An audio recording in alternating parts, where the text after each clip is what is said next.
the Badger gonna give you a show now. Right? Very good. We haven't...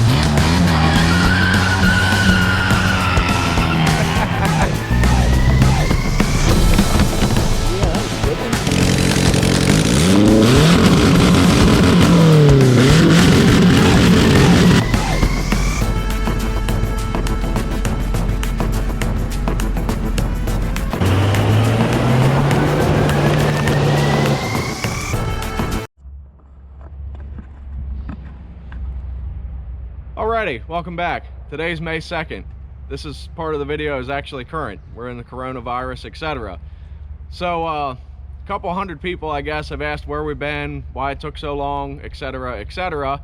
Well, between the weather breaking, I've been busy, and then me and Badger both, like I said, if you read the pinned comment in yesterday's video, we both went through a couple little things. I'm not going to speak on Badger's half because I don't know if, he wants it to be on film, blah, blah, blah. He can say it if he wants. But I'll say my part of it, where we used to keep all the scrap over at my dad's place. It's zoned like residential, agricultural, but it backs up literally to industrial zone property, and there's a rock crushing yard and a trash transfer station and stuff like that. So we've been doing the heavy scrap there and stuff, trying to get away with it. Well, for the last like 5 years we've been battling the county, blah blah blah. They finally ended up taking us to court, and they said, look, you got to clean it up. We know the situation. If you want to try and get it rezoned, etc., etc., we can. So we stopped scrapping there. Still kind of looking for a place to hold on to the scrap while it's extremely low right now. Haven't really found anywhere that doesn't want to charge an arm and a leg. But that's that. The video I put out yesterday, that was just like a nice welcome back video for you guys. It doesn't follow the sequence that I've been trying to keep. So this video today is the transmission swap from truck to truck in the service truck, and that should bring us back into order of the videos, because you guys saw the service truck broke down when we tried to haul 6 cars, then we hauled the other 6 with the Silverado. Well, now we're getting current.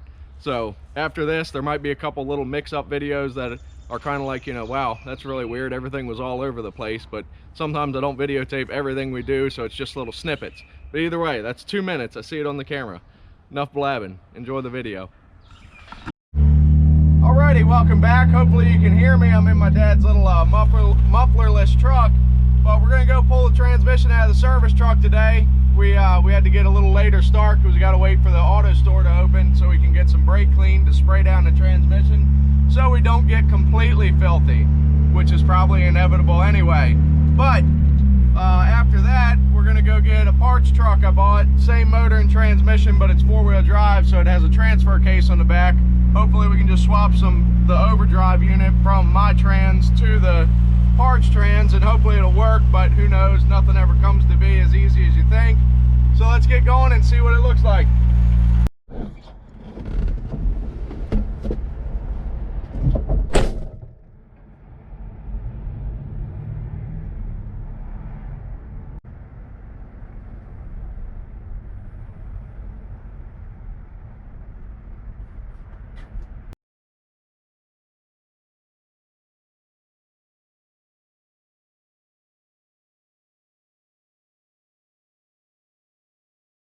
Now that the trailer's off, we'll see if she has any power to move forward. It worked in very low range. See, now it's good, but it won't last long. It's slipping horribly. Look at that. But anyway, we're gonna move it to a more friendly spot here in the yard to pull the trans and all that stuff, instead of leaving it right in the middle of the road. Alrighty, we got it jacked up now. For those of you who commented about the jack stands on the Astro van in the last video, yes, I know it needs to be jacked up, blocked up, something. I was just being lazy that time. Yes, I know it only takes one time. Thank you in advance. But now, do you guys think these are enough of block stands or blocks to hold it up? They're about 20 inches across, gum blocks. I think that should suffice. I think that'll hold it up in the air good. I'll put something on, a couple jack stands up underneath the front to avoid all that weight, 8 feet of frame, front end, and motor hanging on the frame. But yeah, we're gonna start spraying down the trans, get it degreased. I got a catch pan there because we love the environment. No need for commenting on that. Catch as much as I can, guys. Alrighty, so we got all the torque converter bolts loose. For anybody that knows, you take a little inspection cover off that's halfway up the block, and you gotta turn the motor by hand to unbolt them to catch them just right in the little 2-inch hole that it has up there. So that's kind of a pain in the butt. But we got all the trans lines loose, wiring, kick down cable. Got the very top bell housing bolt. I'm like pointing the camera up there like you can see it. But that was the hardest one to get. You had to use a ratchet and a couple extension, but these bottom ones aren't bad.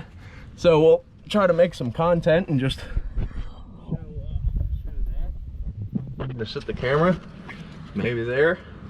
We need that oil bucket before you guys end up in the drink.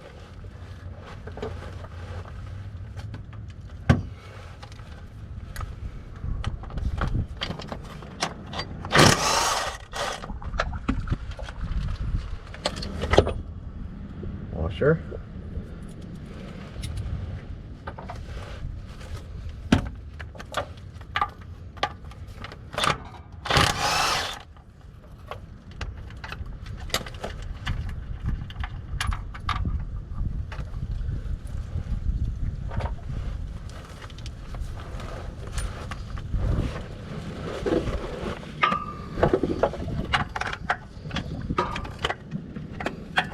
Better put a swivel on that before I strip it. Oh, that one too, lucky me.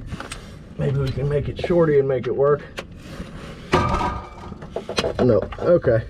Never mind, so much for the content.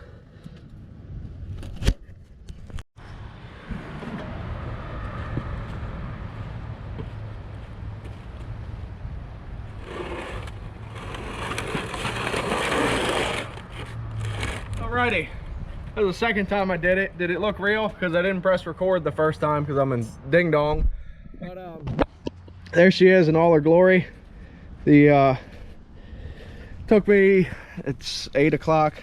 I started a little after 8 and it's a little after 1 now, so 5 hours for somebody that doesn't claim to be a mechanic by himself. I don't think that's too bad. I was thinking of something else. It seems like a very common comment from especially new subscribers or new watchers is that it appears that me and Badger are real humble guys. I mean, you know, I'm not disagreeing with that. We're just normal. I mean, this is daily life. You know, I'm laying on the ground. I'm laying on a tarp on the ground. I got, you know, a socket set and an impact. I mean, I'm just a regular guy that loses wrenches and loses nuts and bolts under the truck. This is nothing special. This is nothing, not putting on a show. I mean, it is what you see, you know. So just wanted to clear that up. I'm glad you guys enjoy the show and all that, and that's probably why 90% of the comments are so positive, because, you know, we're normal, and maybe that's what makes you enjoy the show more, because there's no smoke and mirrors. But either way, thank you.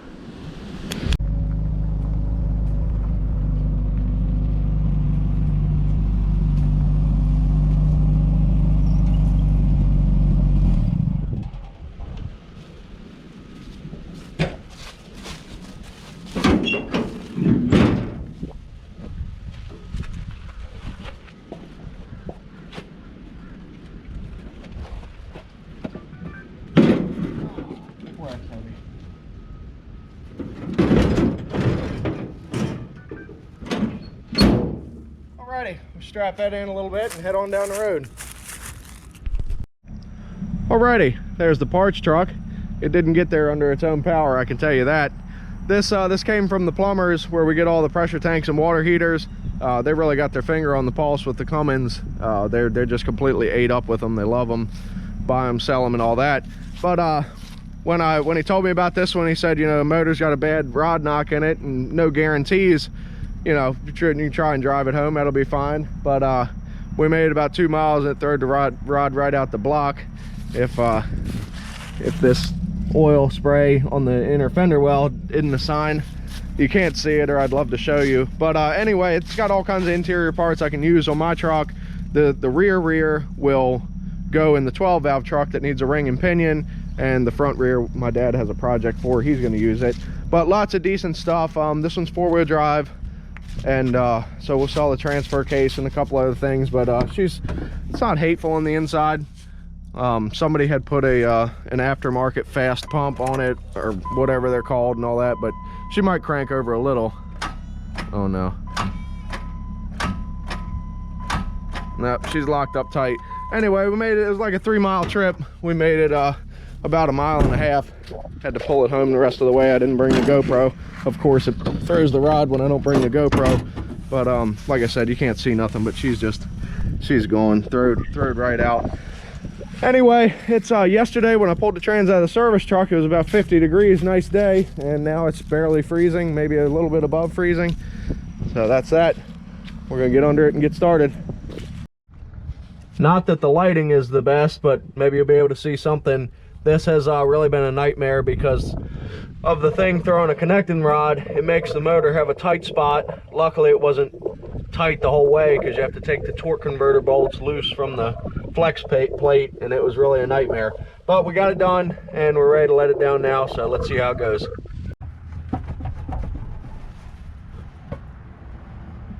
Holy cow, I left the bolt in. What a friggin' amateur. This ought to be good.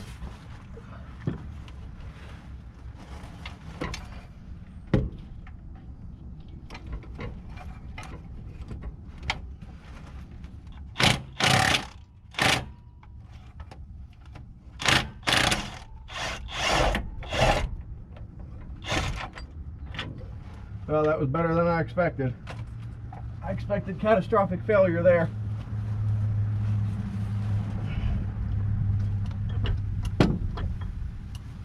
Okay, it's extremely heavy on this side for some reason. Oh, this is getting ready to be good, ladies and gentlemen. If this thing don't fall over, I will be surprised.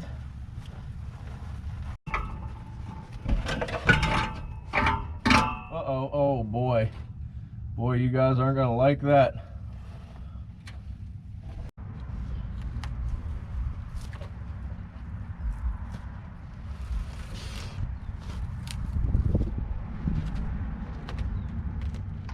Holy cow. Come on. Oh, yeah. Come on. It's over now.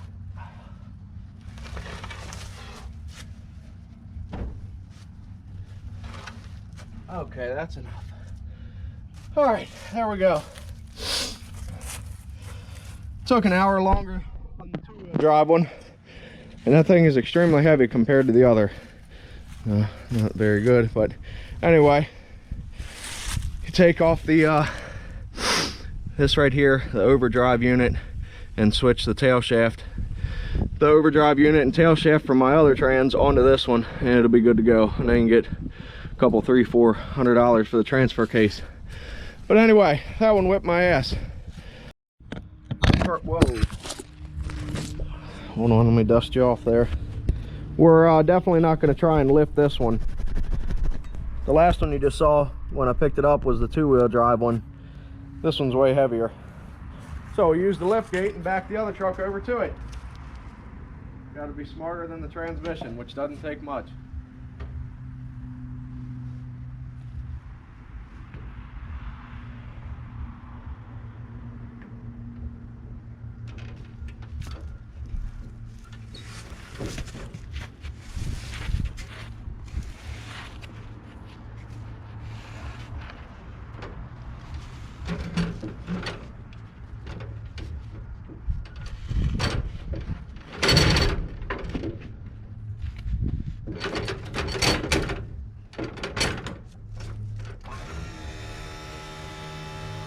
Even the lift gate knows it's heavy. All right.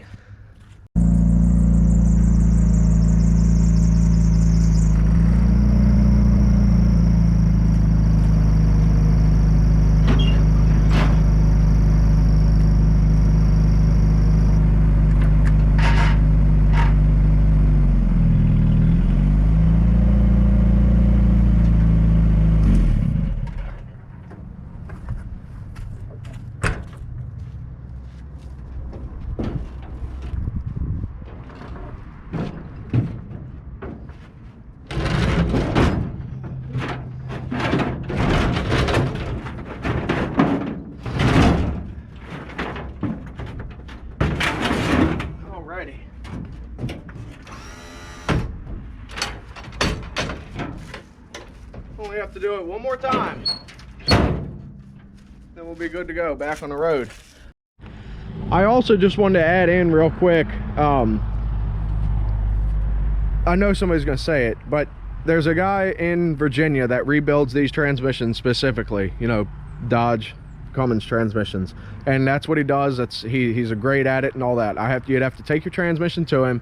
He's 2 to 4 weeks out right now. I called him the day it broke down, and so that means I would be out of work 2 to 4 weeks, you know, because this truck carries all my tools, you know, can haul all my trailers, stuff like that. So that's why I bought the parts truck. So even if this transmission gives out in 2 weeks, a month, a year, whatever, it doesn't matter. I didn't pay much for the parts truck. So my time that it took to swap them and all that, yes, I'll have 4 or 5 days of downtime total, but the other transmission will be at his shop waiting to be built, and hopefully he'd get it done before the 2 or 4 weeks. So like I said, if or when this transmission gives out, not worried about it at all. It's not because I was trying to save money, it's nothing like that. It strictly has to do with time. So that's about it. Just want to clear that up. Alrighty, here we go. There's the used part of the transmission. Flip, come on. There's the used part of the parts truck transmission, and then here's the overdrive and reverse tail shaft unit for my 2-wheel drive, which came off of this. And if you remember, the other truck was 4-wheel drive, so here's the overdrive and reverse on this, and then the transfer case that bolted to this. So all this went together, these 3 pieces. But like I said, we just took the overdrive and reverse and transfer case off of that one, bolted my tail shaft on. I don't think Chevrolet can do that. I don't know. I know Mopar does, obviously, because it just worked. But I don't think Chevrolet or Ford can do that, but I might be wrong. Correct me if I am. I'm not claiming I know, but either way, I think inside here, the planetary gears and all that, I think something broke in there. I don't know. Overdrive and all should be good on my transmission. We'll find out shortly, but we'll sell the transfer case. And yeah, I say, you know, oh, we don't sell parts, blah blah blah, but this is a very hot item that'll sell quickly for, you know, $300-400, and I don't know, I might hold on to that, but I doubt it because I won't be able to use it for anything. But either way, we're going to send this one out and get it rebuilt. Alrighty, here we go. The transmission's back together, putting a new filter on it. The inside of the transmission doesn't look hateful. I mean, you really can't see much, but the pan, I already wiped the pan out, but it didn't have a whole bunch of metal shavings or anything like that in it, so it kind of looks promising. So we're going to go ahead and stick his filter in, put the pan back on, go get some fluid and the correct gasket, the correct front seal gasket, because I gave him the wrong one. The back one's correct, the tail shaft housing gasket, seal, whatever you want to call it. But yeah, just a quick little update. This is day number, Thursday, Friday, Saturday, Sunday. This is day number 5. It should be back together today.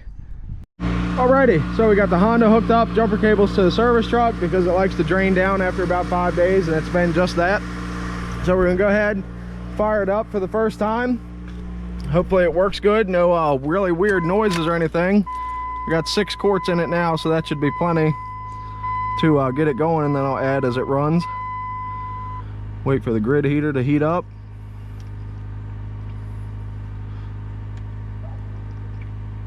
Waiting, waiting, and let's go. Oh, nice. Very nice.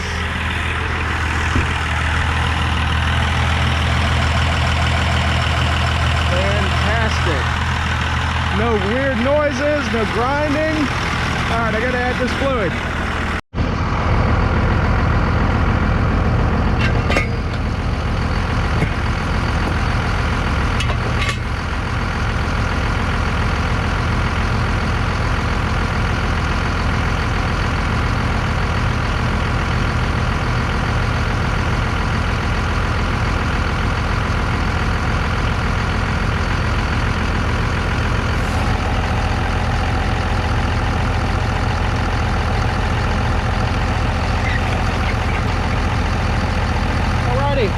Let's put it in gear and hope for the best.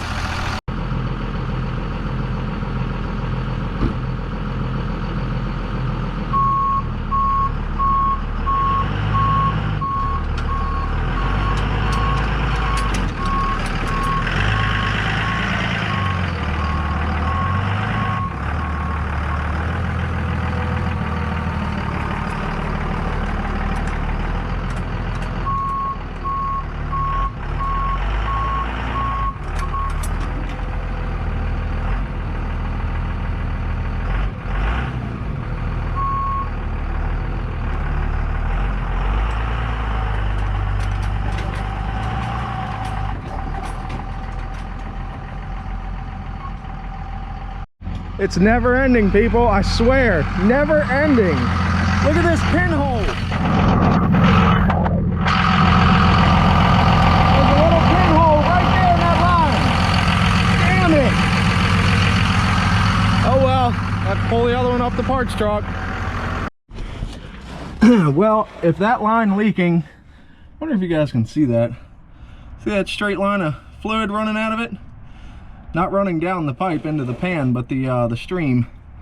Anyway, if that's the least of my troubles, that's all I'm worried about. Reverse and forward felt solid, so obviously not going to road test it now, but we're going to switch these lines and then we'll go.